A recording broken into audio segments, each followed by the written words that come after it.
서리아담을 찾아주셔서 감사합니다. 항상 건강하시고 좋은 일만 가득하시길 기원할게요. 지금 구독하시고 바로 오늘 야담 들어보시죠. 지리산 겨울에 쏟아지는 폭설은 산과 골짜기의 경계를 지워버렸고 그 깊은 산중 벼랑 끝에 위태롭게 매달린 낡은 객주 설원정만이 유일하게 희미한 불빛을 내뿜고 있었습니다. 객주 안 화로 앞에는 70줄에 들어선 공노인이 웅크리고 앉아 있었습니다. 휑한 눈동자는 초점 없이 타오르는 불꽃만을 응시하고 있었고 입가에는 마른 침이 흘러나와 하얗게 말라붙어 있었습니다.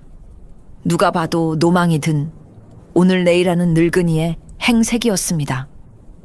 부엌에서는 어린 주모 설화가 꽁꽁언 손을 호호 불어가며 행주질을 하고 있었습니다. 정막만이 감돌던 객주에 돌연 산짐승의 포효 같은 소리가 들려왔습니다. 이보시오. 객주 문 열어. 얼어 죽게 생겼다. 거친 고함과 함께 육중한 나무 문이 부서져라 열렸습니다. 휘몰아치는 눈보라와 함께 7명의 사내들이 객주 안으로 들이닥쳤습니다. 사내들의 몸에서는 차가운 눈 냄새와 함께 오랫동안 씻지 못한 땀 냄새, 그리고 그보다 더 짙은 비릿한 피 냄새가 진동했습니다. 우두머리로 보이는 산에 흥낭은 곰 가죽을 두르고 허리춤에는 사람 목 하나쯤은 단번에 벨 수 있을 법한 묵직한 환도를 차고 있었습니다. 눈썹 위로 길게 그어진 흉터는 그가 살아온 칼밥의 세월을 말해주고 있었지요. 그의 뒤를 따르는 6명의 살수들 역시 하나같이 살기가 등등했습니다. 방 있나? 술이랑 고기도 내오고. 불부터 좀 지펴. 흥낭이 흑투성이 발로 마루를 쿵쿵 밟으며 들어와 대청 한가운데 털썩 주저앉았습니다. 객주의 바닥이 그의 무게를 이기지 못하고 삐걱거렸습니다. 설화는 공포에 질려 뒷걸음질치며 떨리는 목소리로 대답했습니다. 방은 있습니다만 폭설 때문에 길이 끊겨 식재료가 넉넉지 않아서. 잔말 말고 있는 대로 다 가져와! 쌀독을 털어서라도 밥을 지어내란 말이다. 흥낭의 부하 중 하나가 칼집으로 탁자를 내리치며 소리쳤습니다. 쾅! 하는 소리에 졸고 있던 공노인이 화들짝 놀라 깨어났습니다. 노인은 상황 파악이 안 되는 듯 멍한 표정으로 두리번거리다 흥낭의 흉흉한 눈빛과 마주치고는 황급히 굽은 허리를 폈습니다. 오셨소. 추운데 따뜻한 물이라도. 공노인은 덜덜 떨리는 손으로 낡은 주전자를 집어들었습니다. 그의 걸음걸이는 위태로웠고 찻잔을 향해 물을 따르는 손은 수전증이라도 있는 듯 심하게 흔들렸습니다. 쪼르륵 물줄기가 찻잔을 벗어나 흥낭의 손등 위로 쏟아지고 말았습니다. 아, 뜨거! 이 늙은이가 미쳤나? 흥낭은 반사적으로 벌떡 일어나며 공노인의 멱살을 잡았습니다. 그리고는 순식간에 허리춤에서 단검을 뽑아 노인의 목에 겨누었습니다. 서슬퍼런 칼날이 노인의 쭈글쭈글한 목을대에 닿아 붉은 핏방울이 맺혔습니다. 깍! 안 돼요. 할아버지는 귀가 어두우시고 몸이 성치 않으세요. 제발 살려주세요. 설화가 비명을 지르며 달려와 흥낭의 다리에 매달렸지만 흥낭은 아랑곳하지 않았습니다. 그의 눈에는 사람을 죽이는 것에 아무런 거리낌이 없는 자, 특유의 무심한 살기가 가득했습니다. 재수 없겠으리. 늙어서 쓸모없는 것들은 일찍 죽어야지. 흥낭이 칼에 힘을 주려는 찰나였습니다. 아이고, 나으리 죽을 죄를 지었습니다. 이 늙은이가 눈이 침침해서 제발 목숨만은. 공노인은 비굴하게 빌며 눈물을 글썽겼습니다. 밥맛 떨어지는 늙은이 같으니. 흥낭은 노인을 바닥에 패대기 쳤습니다. 캐핵. 공노인은 바닥을 기며 연신 기침을 해대며 굽신거렸습니다. 살수들은 객주를 제 집처럼 점거했습니다. 그들은 당대 최고의 살수 집단 비월단의 전개들이었습니다. 밖에는 여전히 눈보라가 몰아쳐 한 치 앞도 분간할 수 없었고 객주는 세상과 단절된 고립무원의 공간이 되었습니다. 창밖을 내다보던 부하 하나가 투덜거렸습니다. 제기랄, 눈이 그칠 기미가 안 보이는데 이러다 이 상호석에 갇혀 죽는 거 아닙니까? 조용히 해라. 어차피 놈을 잡기 전까진 못 내려간다. 흥랑은 설화가 나온 술을 벌컥벌컥 들이켜며 으르렁거렸습니다. 술 기운이 돌자 살수들의 입이 조금씩 풀리기 시작했습니다. 공노인은 구석에서 빗자루질하는 척하며 온 신경을 집중해 그들의 대화에 귀를 기울였습니다. 늙은이의 귀먹은 연기는 이럴 때 가장 유용했습니다. 대장, 정말 이 상호석에 그자가 있단 말입니까? 공무진이라는 늙은이 말입니다.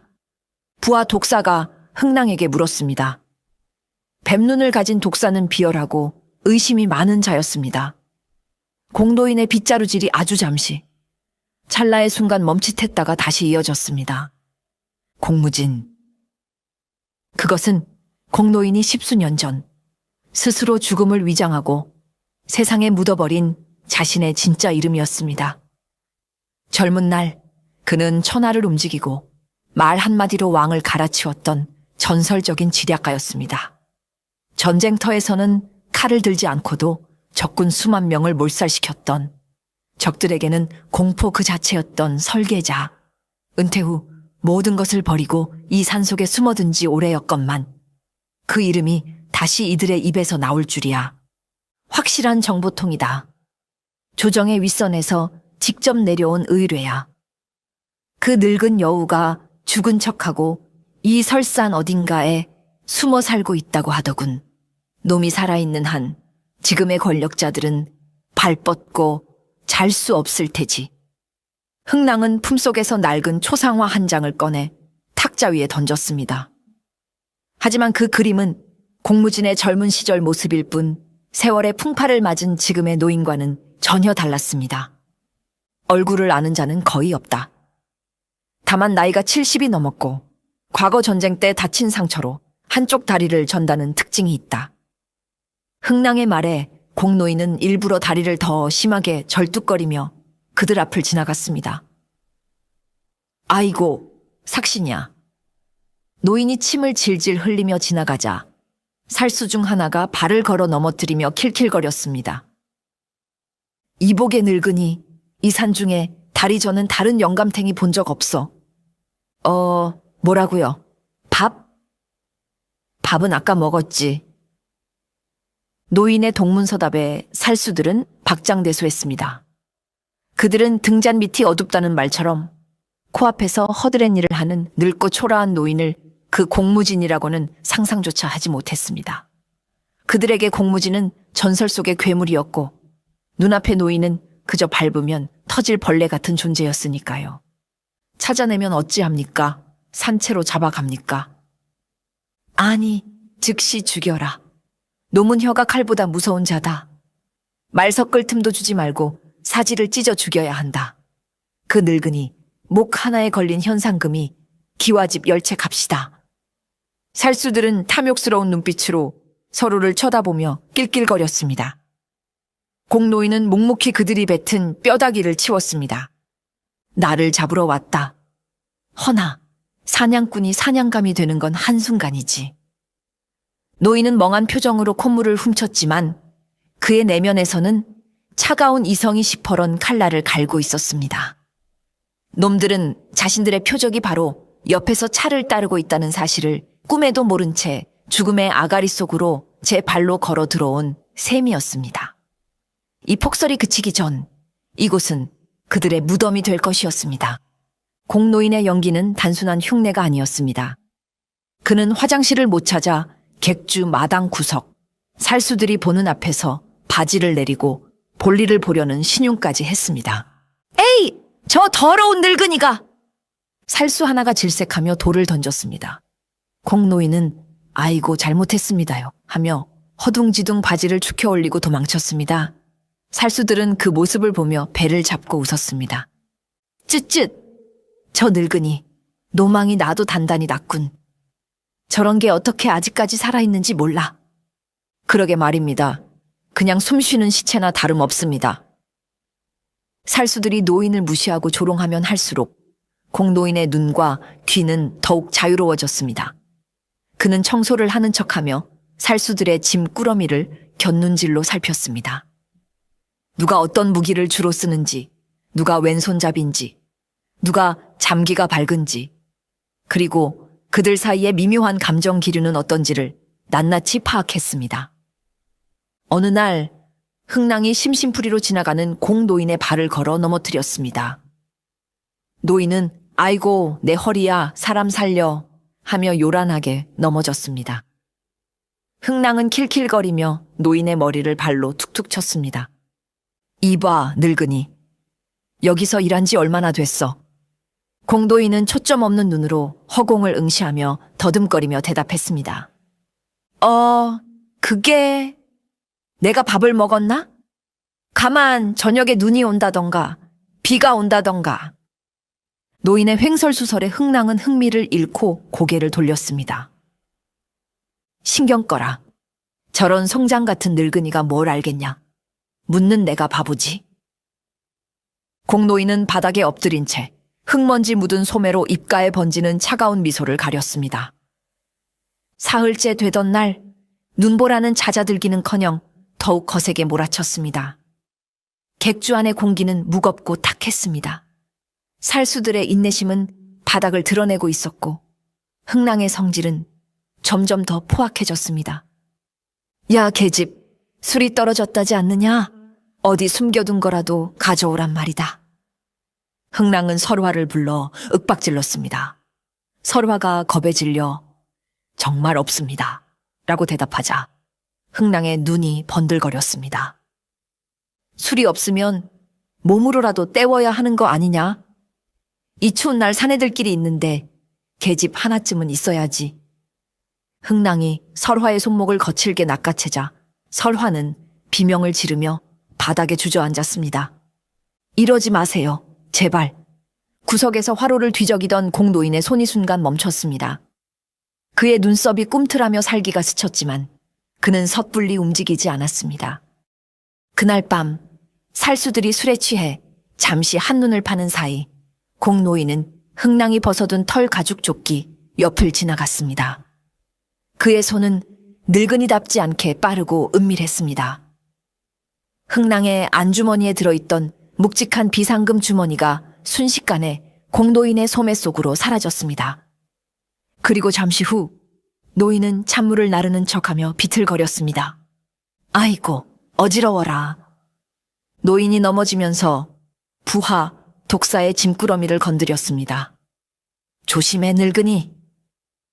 독사가 짜증을 내며 노인을 밀쳤지만 그 짧은 찰내에 흥랑의 돈주머니는 이미 독사의 보찜 깊숙한 곳으로 미끄러져 들어간 뒤였습니다. 다음 날 아침 객주가 발칵 뒤집혔습니다. 흥랑이 자신의 돈주머니가 없어진 것을 알게 된 것입니다. 어떤 새끼냐? 내 돈주머니에 손댄 놈이 감히 내 물건을 훔쳐? 흥랑의 고함 소리에 살수들은 모두 얼어붙었습니다. 흥랑은 의심이 많고 잔인한 성격이었습니다.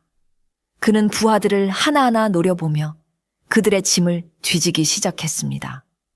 그리고 당연하게도 독사의 짐 속에서 흥랑의 돈주머니가 나왔습니다. 독사! 내 놈이 감히? 흥랑의 눈에서 살기가 뿜어져 나왔습니다. 대장! 아닙니다. 저는 모르는 일입니다. 누군가 함정을 판 겁니다. 저는 억울합니다. 닥쳐라! 증거가 여기 있는데 무슨 변명이냐? 흥랑은 독사의 뺨을 후려쳤습니다. 살수들 사이에 팽팽한 긴장감이 감돌았습니다. 누구도 독사를 변호하려 하지 않았습니다. 자신에게 불똥이 튈까 두려웠기 때문입니다. 공노인은 멀찍이서 빗자루질을 하며 이 광경을 훔쳐보았습니다. 의심은 가장 날카롭고 가장 조용히 파고드는 칼이지. 이제 그 칼이 누구를 향하는지 지켜보자꾸나. 돈주머니 사건으로 분위기가 험악해진 가운데 엎친 데 덮친 격으로 더 큰 문제가 발생했습니다. 눈보라가 점점 더 거세져 마치 산 전체를 집어삼킬 듯 휘몰아치기 시작한 것입니다. 흥랑은 불안감을 느끼고 부하 하나를 시켜 하산길을 알아보게 했습니다. 한참 뒤 눈사람이 되어 돌아온 부하의 얼굴은 사색이 되어 있었습니다. 대장 큰일 났습니다. 내려가는 유일한 다리인 구름다리가 눈 무게를 못 이기고 끊어졌습니다. 천길 낭떠러지라 도저히 건널 수가 없습니다. 뭐라? 그럼 꼼짝없이 이 상우석에 갇혔단 말이냐? 객주하는 순식간에 침묵에 휩싸였습니다. 구름다리가 끊어졌다면 이제 그들은 완벽한 고립무원의 처지가 된 것입니다. 식량도 떨어져 가고 있었고 밖은 영하 20도를 밑도는 살인적인 혹한이었습니다. 살수들의 눈동자에 서서히 공포와 불안감이 서리기 시작했습니다. 갇혔다는 공포는 인간의 본성을 가장 밑바닥까지 끌어내리는 법이니까요. 공노인은 창밖의 눈보라를 내다보며 속으로 쾌재를 불렀습니다. 하늘이 돕는구나. 아니, 하늘도 내 계획의 일부지. 사실 다리가 무너질 정도로 눈이 많이 온 것은 맞지만 그것만으로는 부족했습니다. 며칠 전 공노인이 땔감을 구하러 가는 척하며 톱을 숨겨가 다리의 지지대 밧줄을 절반쯤 썰어놓은 것은 아무도 몰랐습니다. 눈의 무게는 그저 마지막 반가소였을 뿐입니다. 완벽한 밀실이 만들어졌습니다. 이제 누구도 들어올 수 없고 누구도 나갈 수 없습니다. 오직 공노인이 설계한 죽음의 미로만이 존재할 뿐입니다. 살수들은 욕설을 퍼부으며 술을 찾았지만 술독은 바닥을 드러낸 지 오래였습니다. 짜증과 불안, 그리고 서로에 대한 의심이 독버섯처럼 자라나고 있었습니다. 독사는 흥랑을 원망스러운 눈으로 쳐다보았고 다른 부하들도 수군거렸습니다. 이러다 다 죽는 거 아니야? 대체 그 공무진이라는 늙은이는 어디 있는 거야? 공노인은 활에 장작을 던져 넣으며 생각했습니다. 이제 사냥을 시작해볼까? 쥐들이 독안에 갇혔으니. 다리가 끊어진 그날 밤, 공노인은 모두가 깊이 잠든 새벽에 조용히 일어났습니다. 살수들은 추위를 피하기 위해 가장 큰 온돌방 하나에 모여 서로 몸을 웅크리고 자고 있었습니다. 코를 고는 소리가 객주를 울렸습니다. 공노인은 소리 없이 객주 밖으로 나갔습니다. 살을 내는 칼바람이 몰아쳤지만 그는 추위를 느낄 새가 없었습니다. 그는 객주 뒤편 온돌방의 아궁이와 연결된 굴뚝으로 향했습니다. 이 객주는 공노인이 10년을 머물며 구석구석 손보지 않은 곳이 없었습니다. 그는 건물의 숨구멍 하나하나를 꿰뚫고 있었지요. 그는 굴뚝의 덮개돌을 아주 미세하게 조작했습니다. 연기가 밖으로 빠져나가는 길을 살짝 막고 대신 그 연기가 바람을 타고 다시 구들장 밑으로 새우며들어 방 안으로 역류하게 만든 것입니다. 연기가 가득 차서 질식할 정도가 아니라 아주 서서히 잠든 사이에 냄새도 색깔도 없는 독이 되어 숨통을 조여올 만큼의 양이었습니다. 잘 자거라, 아퀴들아. 따뜻한 잠이 너희의 마지막이 될 것이다. 노인은 작업을 마치고 다시 화로 앞으로 돌아와 꾸벅꾸벅 조는 척했습니다. 다음 날 아침 해가 중천에 떴는데도 방문이 열리지 않았습니다. 한참 뒤에야 흥랑이 비틀거리며 문을 열고 나왔습니다. 머리가 깨질 것 같군. 왜 이리 어지럽지? 흥랑은 심한 두통과 메스꺼움을 호소했습니다. 다른 부하들도 비틀거리며 나왔습니다. 하지만 흥랑의 가장 어린 부하, 막내는 일어나지 못했습니다. 야, 막내야, 일어나. 해가 중천이다. 동료가 흔들어 깨워도 미동이 없었습니다. 그의 얼굴은 평온해 보였지만 입가에는 하얀 거품이 물려 있었고 이미 숨은 끊어져 있었습니다. 이게 무슨 일이야? 막내가 죽었어. 살수들은 혼비백산했습니다. 외상은 전혀 없었습니다. 독을 쓴 흔적도, 침입자의 흔적도 없었지요. 그들은 공황 상태에 빠졌습니다. 밤새 너무 추워서 얼어 죽은 거 아냐? 아니면 지병이 있었나? 재수 옴붙었군. 시체 치워. 흥랑은 침을 뱉으며 시체를 치우라 명했습니다. 공노인은 흥랑과 다른 부하들이 두통을 호소하며 밖으로 나온 사이 아무도 모르게 굴뚝을 원상복구 해놓았습니다. 증거는 연기처럼 사라졌습니다. 아이고, 젊은 사람이 어쩌다. 이 산에 억울하게 죽은 귀신이 많다던데 산신령님이 노하셨나 봅니다. 귀신이라고?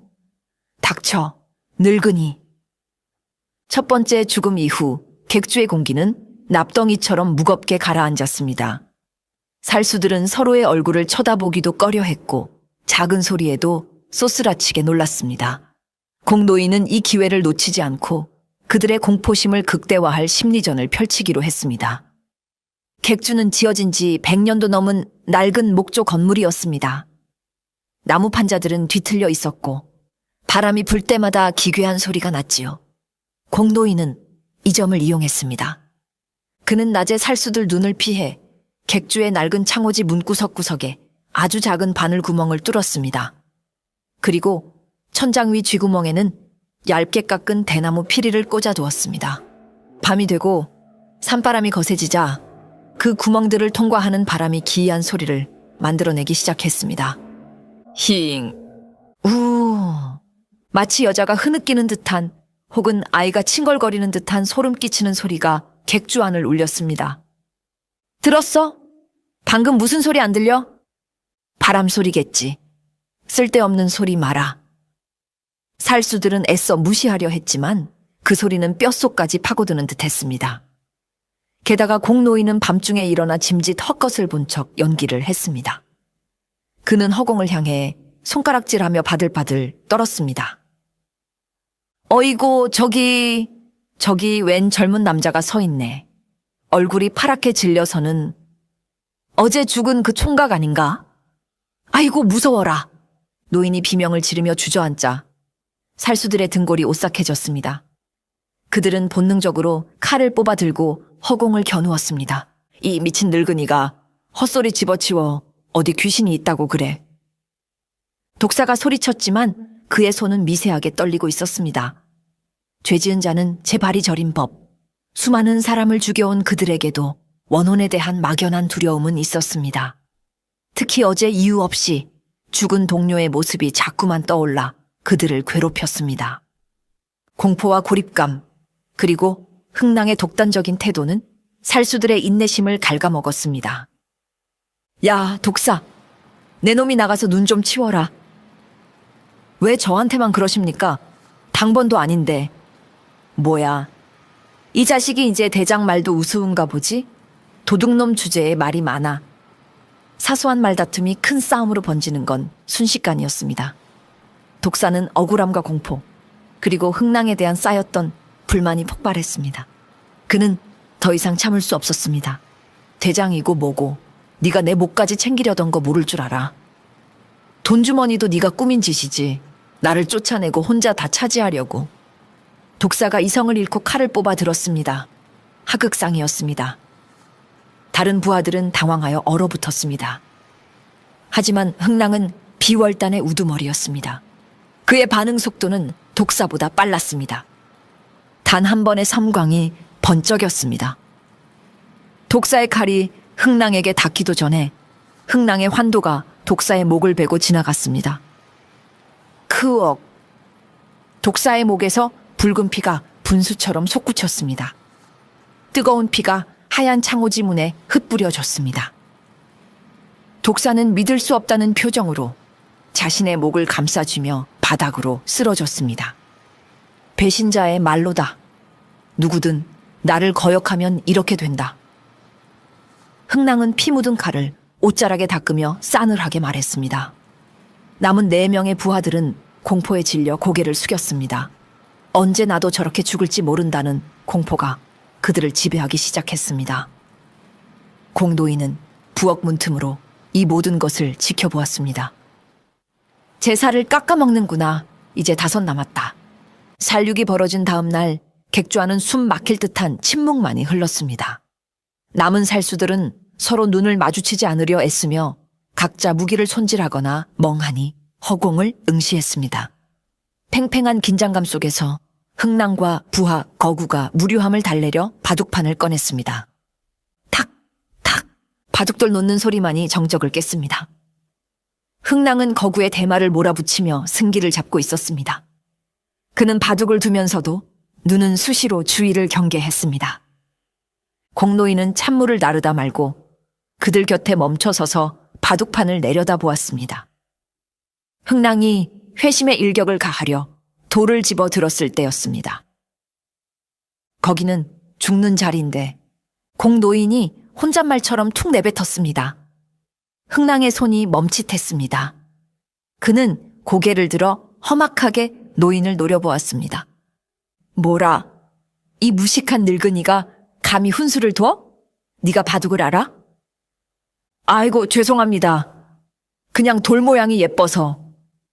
딱 공노인은 비굴하게 웃으며 뒷걸음질 쳤습니다. 흥랑은 코웃음을 치며 노인이 말한 곳이 아닌 자신이 원래 생각했던 곳에 힘차게 돌을 놓았습니다. 여기가 급소다. 넌 죽었어. 그러자 맞은편에 앉아있던 거구가 회심의 미소를 지었습니다. 대장님, 실수하셨습니다.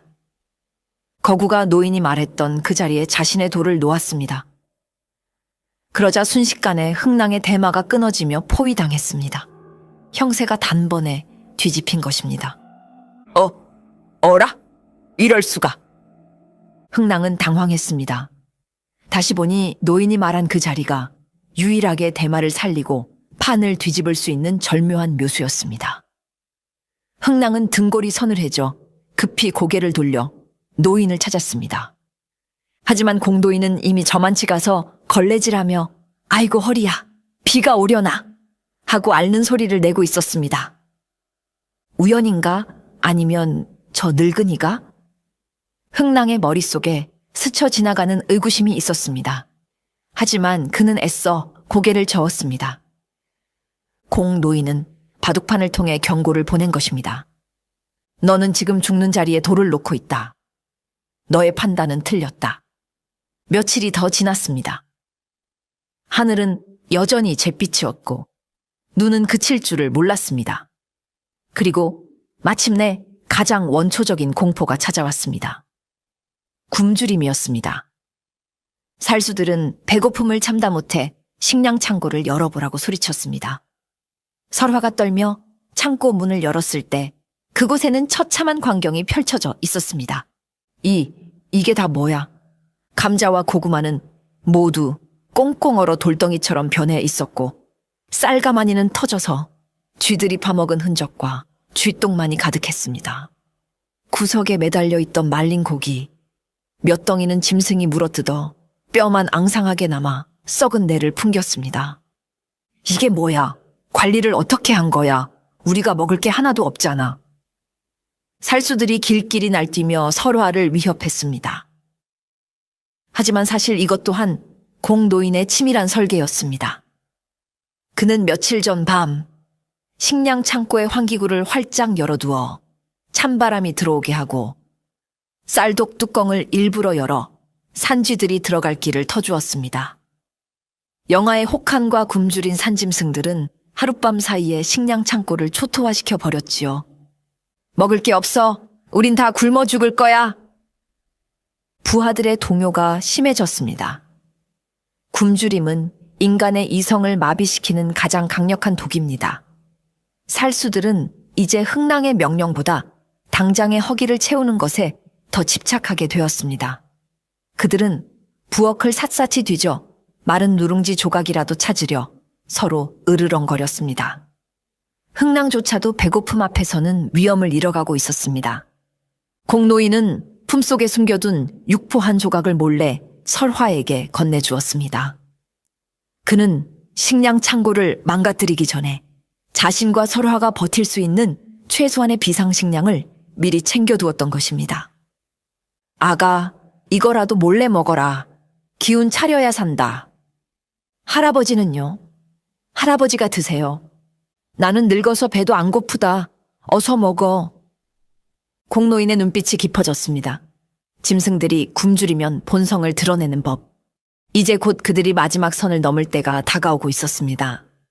객주 안에는 짐승의 거친 숨소리만이 가득 찼습니다. 굶주림에 이성이 마비된 부하 갈고리가 결국 사고를 쳤습니다. 그는 퀭한 눈으로 주방을 뒤지다 구석에 웅크리고 있는 설화를 발견했습니다. 이봐 주모, 우리한테 줄 밥이 없다면 내년이라도 우리를 위로해줘야 하는 거 아니냐? 갈고리가 번들거리는 눈빛으로 설화에게 다가갔습니다. 설화는 공포에 질려 뒷걸음질 쳤지만 벽에 막혀 더 이상 물러설 곳이 없었습니다. 오지 마세요. 저리 가요. 갈고리가 설화에게 달려들었습니다. 설화가 비명을 지르며 저항했지만 굶주린 짐승 같은 사내의 힘을 당해낼 수는 없었습니다. 흥랑은 그 광경을 보고도 묵인했습니다. 부하들의 불만을 잠재울 재물이 필요했기 때문입니다. 방관 또한 공범이었습니다. 도와주세요, 할아버지. 설화의 절규가 객주를 울렸습니다. 갈고리의 거친 손이 설화의 옷고름을 뜯어내려는 그 순간이었습니다. 탁! 마루 구석에서 찻잔 내려놓는 소리가 났습니다. 크지 않은 소리였지만 묘하게도 객주의 소란을 잠재울 만큼 무겁고 서늘한 울림이 있었습니다. 공노인이었습니다. 언제나 구부정하던 그의 허리가 마치 고목이 다시 서듯 꼿꼿하게 펴졌습니다. 흐릿하고 초점 없던 눈동자가 사라지고 그 자리에는 수만 군사를 호령하던 장군의 서늘한 안광이 들어차 있었습니다. 선을 넘는구나, 애송이들. 노인의 입에서 나온 목소리는 더 이상 침에 걸린 노인의 쉰 목소리가 아니었습니다. 그것은 깊은 동굴에서 울려 퍼지는 호랑이의 포효처럼 낮고 위엄 있었으며 듣는 이의 오금을 저리게 만드는 힘이 있었습니다. 갈고리가 멈칫하며 뒤를 돌아보았습니다. 뭐야, 이 늙은이가 죽고 싶어서 환장했나? 눈깔 안 깔아? 저리 비켜, 늙은이. 송장 치우기 전에. 갈고리가 칼을 뽑아들고 공노인에게 달려들었습니다. 굶주림과 분노, 그리고 알 수 없는 공포심이 뒤섞인 일격이었습니다. 하지만 공노인은 피하지 않았습니다. 그저 묵묵히 다가오는 칼날을 바라볼 뿐이었습니다. 갈고리의 칼이 노인의 정수리를 향해 떨어지려는 찰나, 노인이 손에 들고 있던 낡은 지팡이를 살짝 들어 올렸습니다. 퍽! 단순한 막음이 아니었습니다. 노인의 지팡이는 갈고리의 손목 안쪽, 정확히 힘줄과 신경이 지나가는 혈자리를 번개같이 타격했습니다. 아! 갈고리는 비명을 지르며 칼을 떨어뜨렸습니다. 손목이 끊어질 듯한 고통에 몸을 숙이는 순간 노인의 지팡이가 물 흐르듯 회전하며 갈고리의 명치를 정확하게 찔러 올렸습니다. 크헉! 거구의 살수가 단 2번의 동작으로 바닥에 처박혀 거품을 물었습니다. 힘으로 제압한 것이 아니었습니다. 인체의 구조와 힘의 흐름을 완벽하게 이해하고 상대의 힘을 역이용한 무서운 기술이었습니다. 정적이 흘렀습니다. 흥랑과 남은 부하들은 입을 다물지 못했습니다. 눈앞의 상황을 믿을 수 없었습니다. 저 노인이 우리가 알던 그 바보 노인이 맞단 말인가? 저런 무시무시한 무공을 숨기고 있었다니. 공노인은 쓰러진 갈고리를 넘어 흥랑을 똑바로 응시했습니다. 그의 눈빛은 더 이상 숨기지 않았습니다. 그것은 천하를 내려다보던 지략가의 눈이었습니다. 내가 바로 너희가 그토록 찾던 공무진이다. 그 선언은 밖에서 몰아치는 폭설보다 더 차갑게 살수들의 가슴에 박혔습니다. 전설 속의 지략가, 죽은 줄 알았던 조선의 괴물이 바로 눈앞에 서 있었습니다. 그가 바로 그들이 밟고 있던 벌레였고 그들이 비웃던 노망난 노인이었습니다. 공무진, 내 놈이 공무진이었어. 등잔 밑이 어둡다더니. 흥랑이 소리치며 환도를 뽑아들었습니다. 충격은 컸지만 표적을 찾았다는 사실에 살수들의 눈에 다시 살기가 돌았습니다. 죽여라! 저 늙은이를 잡아라! 하지만 공무진은 이미 계산을 끝낸 뒤였습니다. 그는 재빨리 설화의 손을 잡고 부엌 뒤편, 거대한 쌀독 뒤에 숨겨진 비밀문을 발로 찼습니다. 쿵! 쌀독이 밀려나며 어두운 비밀 통로가 입을 벌렸습니다. 그가 10년간 만약을 대비해 만들어둔 탈출구이자 사냥터였습니다. 따라오지 마라. 들어오는 순간 이곳은 너희의 무덤이 될 것이다. 공노인은 마지막 경고를 남기고 어둠 속으로 사라졌습니다. 문이 닫히며 객주는 다시 칠흑 같은 어둠과 정적에 휩싸였습니다. 놓칠 수 없다. 쫓아라! 흥랑은 분노에 차서 소리쳤습니다. 부하들이 횃불을 들고 우르르 비밀 통로로 뛰어들었습니다. 흥랑도 뒤를 따랐습니다. 하지만 그들은 몰랐습니다. 이제부터 펼쳐질 싸움은 칼과 칼의 대결이 아니라는 것을. 그들은 공무진이 설계한 거대한 거미줄 속으로 스스로 걸어 들어간 파리떼에 불과했습니다. 비밀 통로는 좁고 복잡했습니다. 공노인은 그곳의 지형을 눈 감고도 그릴 수 있었지만 살수들에게는 미지의 공포였습니다. 객주의 어둠 속에서 사냥감과 사냥꾼의 위치가 완벽하게 뒤바뀌었습니다. 이제부터는 공무진의 시간이었습니다. 이쪽이다. 발소리가 들렸다. 부하 도끼가 앞장서서 복도를 달렸습니다. 하지만 그가 바닥에 헐거워진 나무 판자를 밟는 순간이었습니다. 슉! 바닥이 힘없이 꺼지며 그 밑에 설치된 깊은 구덩이로 도끼가 떨어졌습니다. 바닥에는 날카로운 대나무 꼬챙이들이 숲처럼 박혀 있었습니다. 우와! 끔찍한 비명소리가 좁은 통로를 울리다 뚝 그쳤습니다. 공노인이 미리 못을 박아둔 널빤지들이 그를 삼킨 것입니다. 뒤따르던 살수들은 기겁하며 멈춰 섰습니다. 조심해. 함정이다. 바닥을 잘 봐. 남은 살수들은 공포에 질려 발밑을 살피며 조심조심 걸었습니다. 하지만 이번엔 위였습니다. 다른 부하가 잠긴 문을 억지로 열자 문 위에 매달려 있던 육중한 맷돌이 떨어져 그의 머리를 강타했습니다. 비명조차 지르지 못하고 또 한 명이 쓰러졌습니다. 공노인은 직접 손을 쓰지 않았습니다. 그는 어둠 속에서 지형 지물과 간단한 물리 법칙만을 이용해 살수들을 하나씩 요리했습니다. 경사진 바닥에 물을 뿌려 얼음판을 만들어 낙상을 유도하고 좁은 통로에 숯가루를 뿌려 시야를 가리고 호흡을 곤란하게 만들었습니다. 어디 있느냐? 비겁하게 숨지 말고 나와라. 살수들은 허공에 대고 칼을 휘둘렀지만 돌아오는 것은 자신의 메아리와 동료들의 비명뿐이었습니다. 공포는 전염병처럼 번졌습니다. 하나, 둘, 부하들이 비명 행사하거나 치명상을 입고 어둠 속으로 사라져갔습니다. 공무진은 보이지 않는 곳에서 그들을 지켜보며 다음 수를 두고 있었습니다. 이제 남은 것은 흥랑 혼자였습니다. 그의 정예 부하들은 모두 어둠 속의 함정에 걸려 처참하게 당했습니다. 흥랑은 피투성이가 된 채 겨우겨우 출구를 찾아 객주의 넓은 대청마루로 다시 나왔습니다. 객주는 텅 비어 있었습니다. 사방이 고요했습니다. 오직 깨진 창틈으로 들어오는 바람 소리만이 윙윙거리며 그의 귓가를 때렸습니다. 공무진, 내 이놈.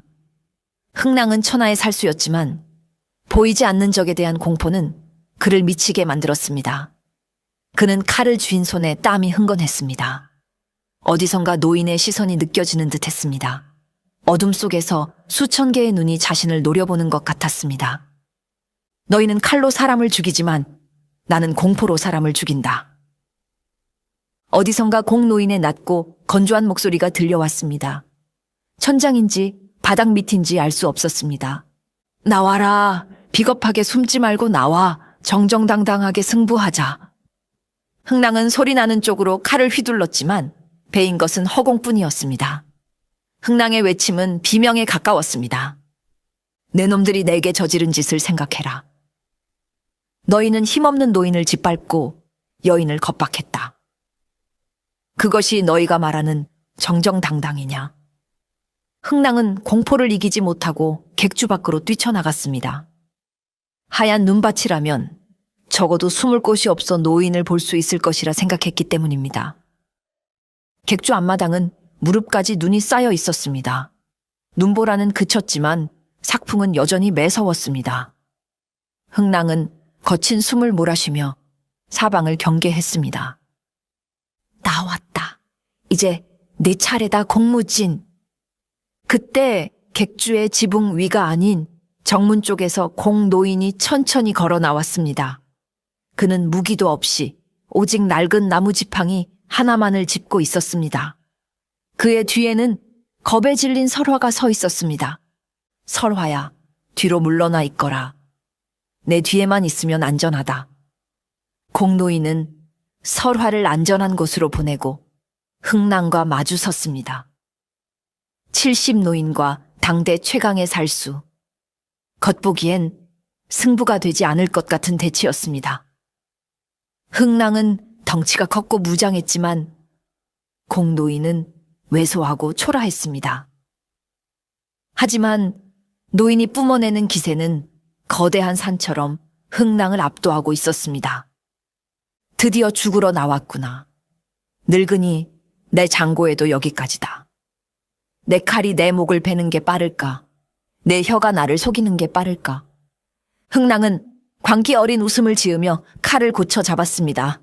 그는 단숨에 거리를 좁혀 노인의 목을 베어버릴 작정이었습니다. 더 이상의 함정은 없다고 판단했습니다. 여기는 탁 트인 눈밭이니까요. 장괴라, 너는 아직도 깨닫지 못했구나. 내가 왜 너를 이곳으로 유인했는지를. 공노인은 담담하게 말했습니다. 그의 눈은 흥랑이 아니라 흥랑의 머리 위 객주의 처마 끝을 향해 있었습니다. 죽어라. 흥랑이 눈밭을 박차고 달려들었습니다. 짐승 같은 속도였습니다. 살기가 번뜩이는 칼날이 노인의 목을 향해 날아들었습니다. 공노인은 피하지 않았습니다. 물러서지도 않았습니다. 대신 그는 손에 든 지팡이를 들어 옆에 있던 굵은 객주 기둥을 정확히 계산된 각도와 힘으로 강하게 쳤습니다. 쾅! 나무 기둥을 타고 전해진 진동이 지붕의 석가래를 타고 처마 끝까지 전달되었습니다. 그 처마 밑에는 며칠간의 폭설과 녹았다 얼었다를 반복한 한파가 만들어낸 사람 키만한 거대하고 날카로운 고드름들이 흉기처럼 주렁주렁 매달려 있었습니다. 우지끈, 미세하지만 강력한 진동을 견디지 못한 고드름들이 일제히 끊어져 내렸습니다. 달려들던 흥랑은 자신의 머리 위에서 나는 소리에 고개를 들었습니다. 하지만 이미 늦었습니다. 후두두둑. 거대한 얼음 칼날들이 비 오듯 흥랑의 머리 위로 쏟아졌습니다. 크악! 흥랑은 피할 새도 없었습니다. 날카로운 고드름 하나가 흥랑의 어깨를 깊숙이 관통했고 또 다른 고드름들이 그의 등과 다리를 강타했습니다. 흥랑은 비명을 지르며 눈밭에 쓰러졌습니다. 그의 손에서 환도가 힘없이 떨어져 나갔습니다. 공노인은 천천히, 아주 천천히 쓰러진 흥랑에게 다가갔습니다. 흥랑은 피를 토하며 고통스럽게 노인을 올려다보았습니다. 몸을 움직일 수 없었습니다. 이게 어떻게... 흥랑의 눈에는 믿을 수 없다는 절망감이 가득했습니다. 고작 지팡이 한번 휘두른 것으로 자신을 제압하다니. 나는 힘이 없다. 그래서 머리를 쓰지. 공노인은 지팡이로 흥랑의 가슴을 지그시 눌렀습니다. 내 놈들이 이 객주에 들어온 순간부터, 아니 눈이 내리기 시작한 순간부터 너희의 죽음은 이미 설계되어 있었다. 다리가 끊어진 것도, 식량이 떨어진 것도, 내 놈들이 서로를 의심하고 죽이게 만든 것도 모두 나의 판 위에서 놀아난 것이다. 너는 사냥꾼이 아니라 그저 내 장기판 위의 말이었다. 괴물. 흥랑은 그 말을 마지막으로 숨을 거두었습니다. 눈을 뜬 차에 죽은 그의 얼굴에는 공포가 영원히 박제되었습니다. 하얀 눈밭 위로 붉은 피가 꽃처럼 번져나갔습니다. 공노인은 흥랑의 눈을 감겨주며 나지막이 중얼거렸습니다. 괴물은 내가 아니라 탐욕에 눈멀어 서로를 죽인 너희들이다. 나는 그저 살아남으려 했을 뿐이다. 길고 길었던 밤이 지나고 폭설이 그쳤습니다. 구름 사이로 눈부신 아침 햇살이 비치기 시작했습니다. 설사는 언제 그랬냐는 듯 평온하고 눈부시게 아름다운 자태를 드러냈습니다. 지난밤의 사륙이 거짓말처럼 느껴질 정도였습니다. 공노인은 객주 안팎에 널브러진 시체들을 수습했습니다. 그는 힘없는 노인의 몸이었지만 능숙하게 흔적을 지우고 부서진 곳들을 고쳤습니다.